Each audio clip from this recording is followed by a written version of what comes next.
Welcome to Faith in Focus, inspired by the Book of Mysteries by Jonathan Cahn, the Masterwork.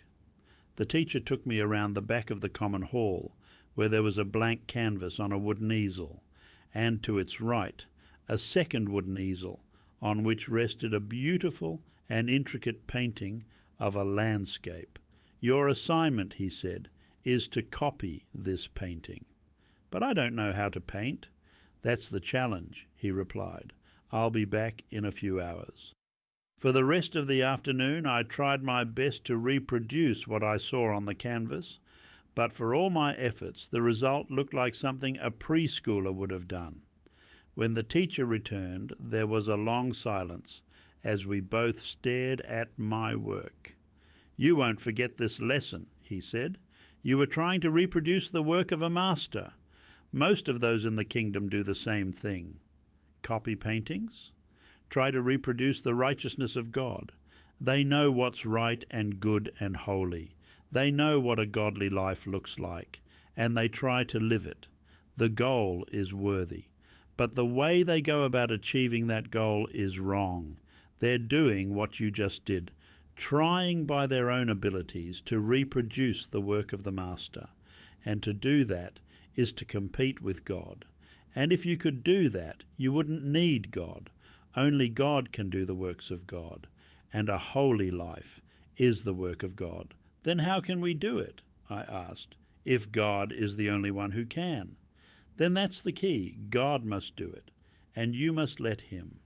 Imagine if, instead of trying to copy this painting, you were given the artist's heart and mind, his skills, and his spirit. Then it wouldn't be a struggle, nor would it be a copy.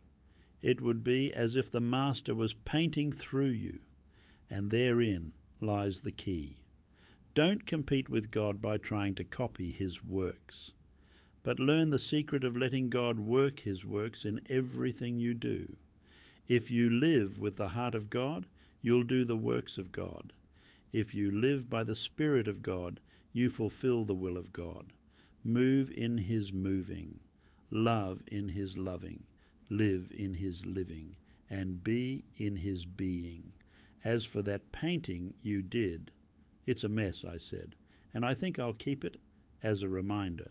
Live by the Spirit of the Master, said the teacher, and that which you do will be a masterpiece. The mission. Today, instead of focusing on the works of God, seek to live in the heart and spirit of God, and you will accomplish the works of God. Ezekiel 36:27. And I will put my spirit within you, and cause you to walk in my statutes, and ye shall keep my judgments, and do them. Galatians 5:16. This I say then, walk in the Spirit, and you shall not fulfill the lust of the flesh. Galatians 5:22-25. But the fruit of the Spirit is love, joy, peace, long-suffering, gentleness, goodness, faith, meekness, temperance. Against such there is no law. And they that are Christ's have crucified the flesh with the affections and lusts. If we live in the Spirit, let us also walk in the Spirit. Philippians 1:6. Being confident of this very thing, that he which hath begun a good work in you will perform it until the day of Jesus Christ. Hebrews 13:21. Make you perfect in every good work to do his will, working in you that which is well-pleasing in his sight, through Jesus Christ, to whom be glory for ever and ever.